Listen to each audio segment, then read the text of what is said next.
Good afternoon. Good afternoon. It's a high honor and a distinct privilege to be joined today by Whip Catherine Clark, Caucus Chair Pete Aguilar, members of House Democratic leadership, and the House Democratic Caucus. House Democrats are here on the Capitol steps to reiterate our strong opposition to this spending bill because it fails to address the Republican health care crisis and it fails to extend the Affordable Care Act tax credits. House Democrats will continue to support our men and women in uniform. We will continue to support hardworking federal employees. We will continue to support our law enforcement personnel. House Democrats will continue to support our air traffic controllers. We will continue to support our TSA agents. We will continue to support our civil servants who have been under attack since day one of the Trump administration. But we cannot support the Republican effort to gut the health care of the American people.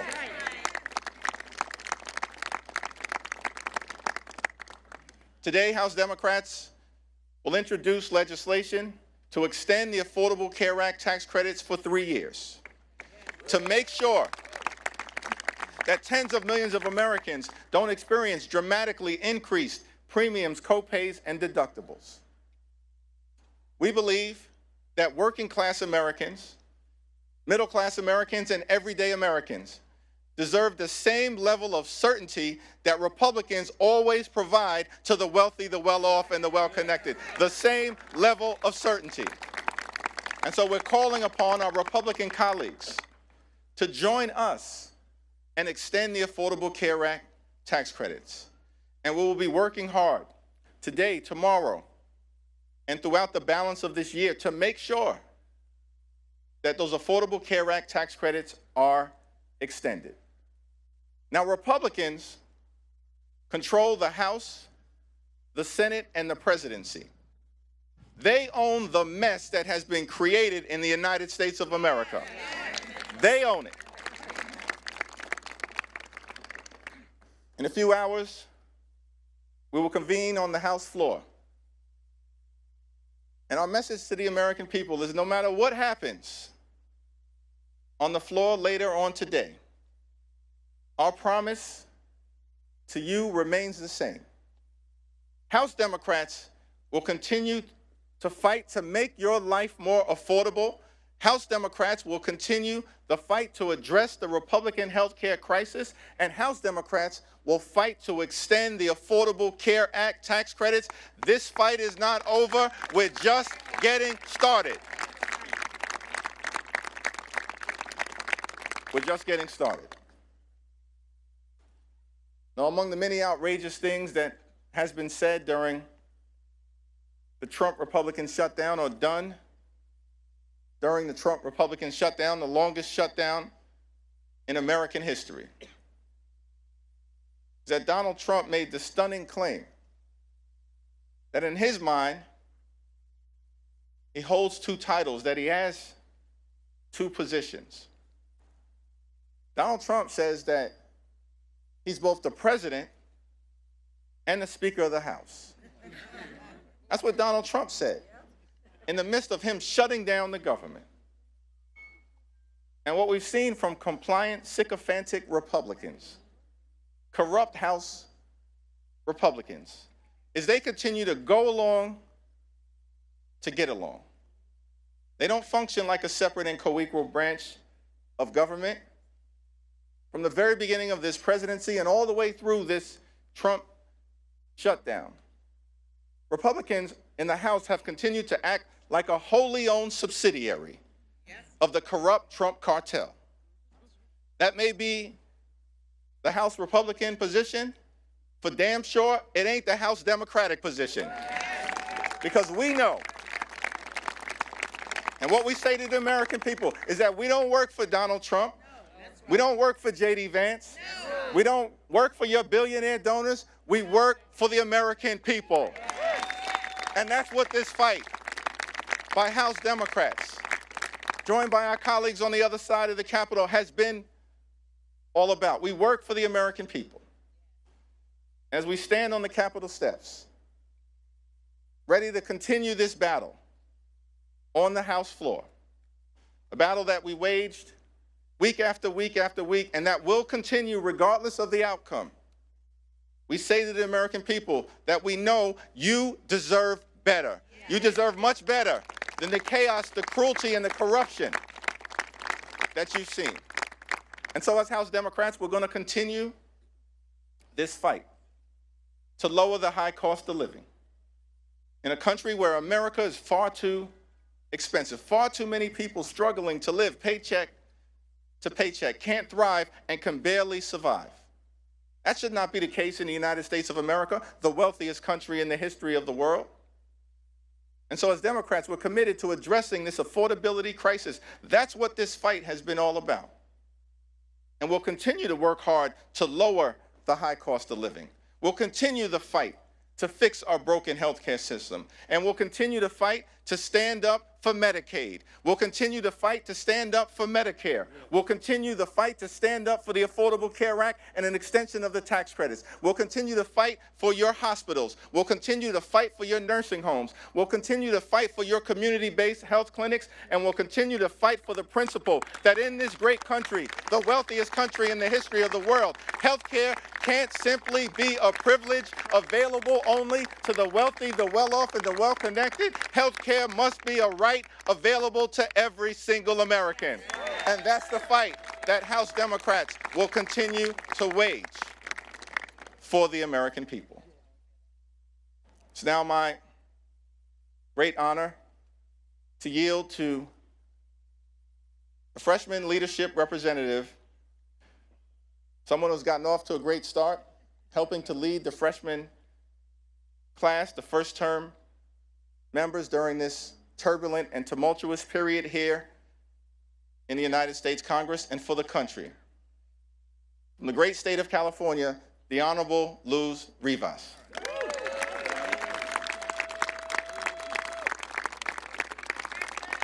Thank you, Leader Jeffries, Whip Clark, and Chair Aguilar for your leadership.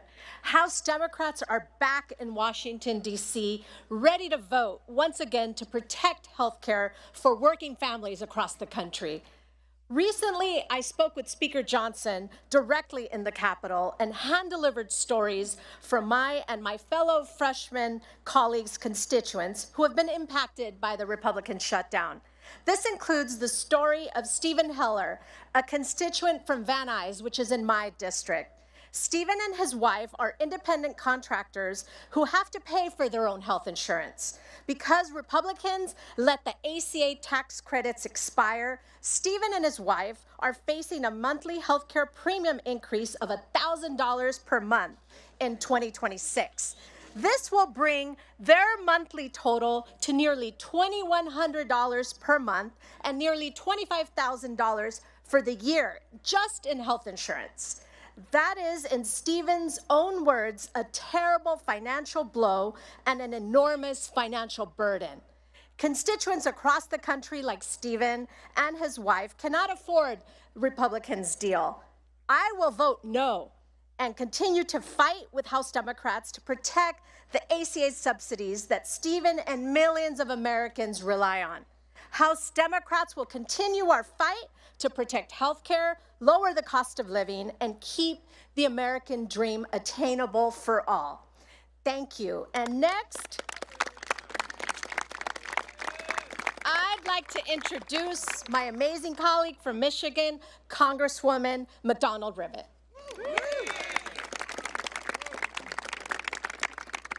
Thank you very much. I come from mid-Michigan, the part of the country where workers actually invented the American dream, to work hard enough to pay your bills, put a little bit away, and take your kids on vacation every once in a while. But the dream is further and further out of reach. In my district, 70% of our jobs pay less than $60,000 a year.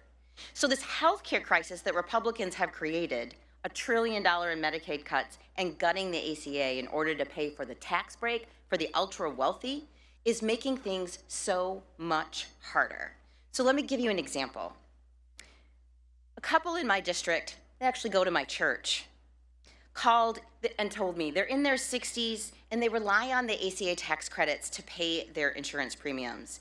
But now, because the Republicans have failed to extend these credits, their insurance premiums are going to jump by $11,000 next year. An impossible sum for people on the edge of retirement. Health insurance already consumes 72% of their retirement income. Let me say that again. 72% of their retirement income, and is about to go up another $11,000.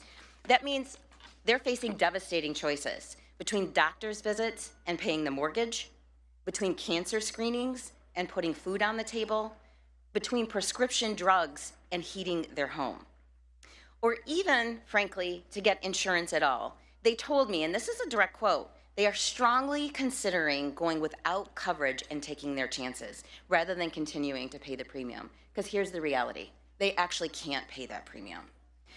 I came to Congress, we all came to Congress to help people like them. Lower cost, better care, more jobs.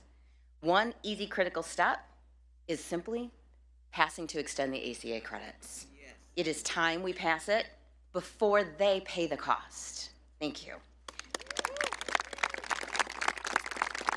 It is my pleasure to introduce my colleague from California, Representative Tran.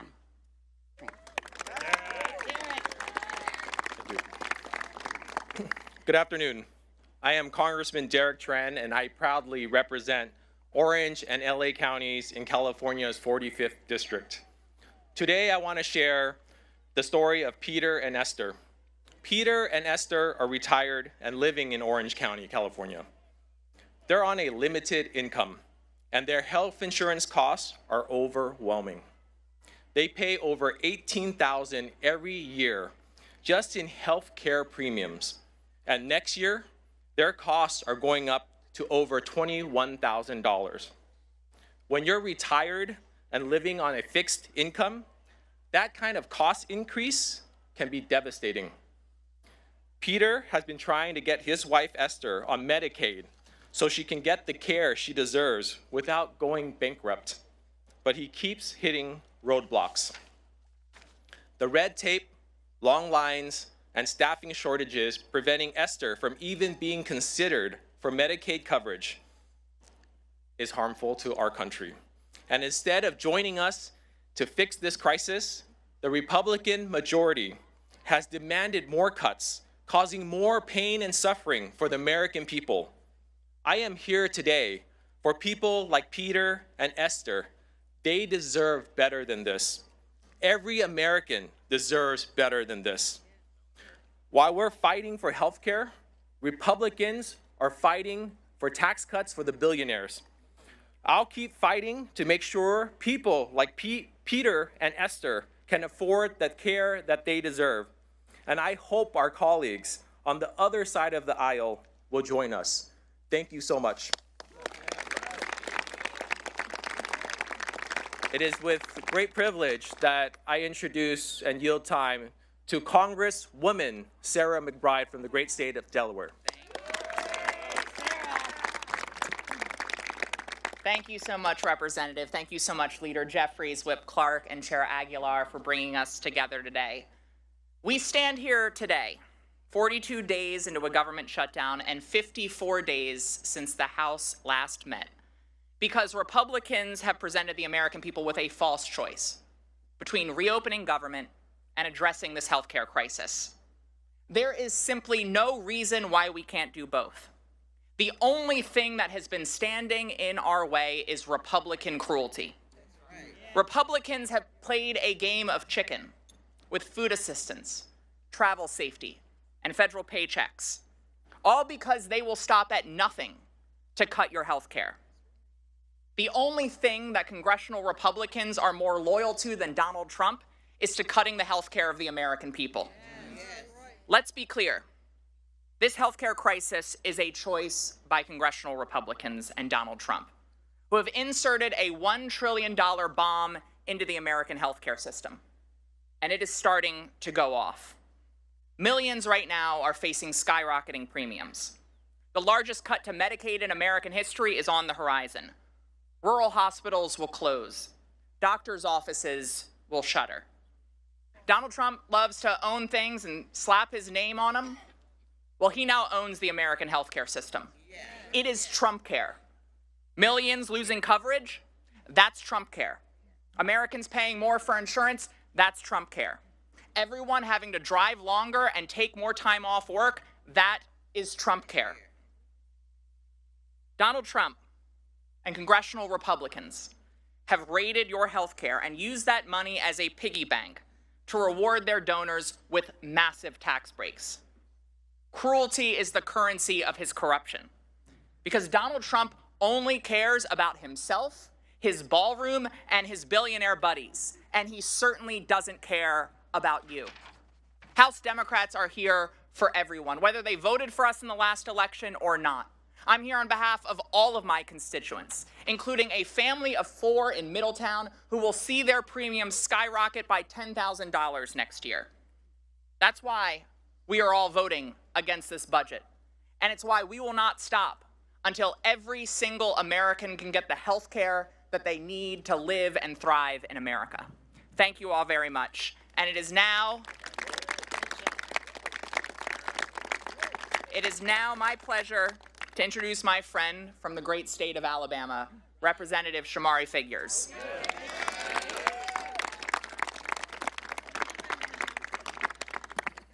Thank you. You know, House Democrats just spent the better part of the last 40-plus days fighting to keep health care affordable for millions of Americans, while our House Republican colleagues were on a taxpayer-funded vacation. During this shutdown, the realities hit home for a lot of people. Mothers had to worry about how they would take care of their children, their babies without WIC. Families stood in pantry lines. Families are still standing in food pantry lines. In the month of November, the month of Thanksgiving, because SNAP benefits were expired, and this administration chose to use them as pawns in this game. Capitol Police officers, members of the military, my staff, all of our staff, and millions of other federal workers had to deal with the uncertainty and the stresses of missing paychecks. And for what in the end? What were Republicans willing to give in the end? Nothing more than a handshake deal to take a future vote on extending the health care subsidies, when we all know that that future vote is the equivalent of asking 2 wolves and a chicken to vote on what's for dinner. It is dead on arrival. It is dead on arrival. Now, I can speak to you as someone from a different perspective. A lot of us represent districts where we can talk about what could happen or what may happen. Let me tell you about what my district looks like in the state of Alabama. And it doesn't look too dissimilar from my fellow colleague from Alabama, Congresswoman Terry Sewell's district. I got about 50,000 people in my district who are slated to see their health care premiums on average nearly double. And this is in a district where the individual median income is just north of $32,000. I have 13 counties in my district. 10 of them either do not have a hospital because it has recently closed, or their hospital is on literal life support and they have to go to a county commission or a city council every single month to make payroll. And the largest hospital in Montgomery, Alabama, the state's capital, is in the midst of a bankruptcy and also facing risk of closure. And this all in a state that has the 3rd lowest life expectancy in the United States of America. So healthcare for us is not a talking point. Healthcare for us is, protecting healthcare for us is a requisite. It's a requirement. It's something we have to do. And if you ask us if the shutdown was worth it, I say, hell yes, it was worth it. Because fighting to maintain health care for American people, there's nothing more pure than that.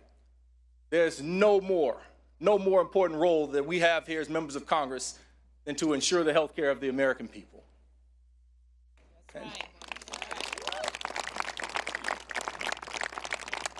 And so while the failure of Republicans to do anything to protect health care is truly disappointing, I want the world to know that my Democratic colleagues here in the House, they can ride with me in any battle I face in my life. They stood with us under the leadership of Hakeem Jeffries to make sure that we kept this front and center. And I look forward to remaining committed to this fight for all of Alabama and for all of America. And with that, turn it back over to our leader, future Speaker Jeffries.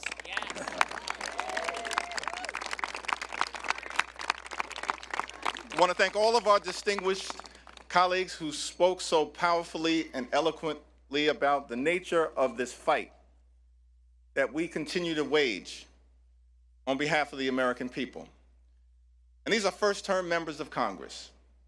But they recognize that as Democrats, we stand on the shoulders of many who, decade after decade, century into century, have always fought to make life better for everyday Americans and to protect the health care and enhance the health care of the American people. That's the continuing and enduring legacy of the Democratic Party.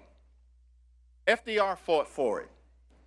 Truman fought for it. JFK fought for it. LBJ fought for it. Carter fought for it. Clinton fought for it. Barack Obama fought for it. Biden fought for it. And no one fought harder in the House of Representatives than our Speaker Emerita, Nancy D'Alessandro Pelosi. That's in the DNA of the Democratic Party. From FDR to Nancy Pelosi to these first-term members. And so our promise to the American people is that we are in this fight until we win this fight for all of you. Cancel the cuts, lower the costs, save health care. God bless you. God bless the United States of America.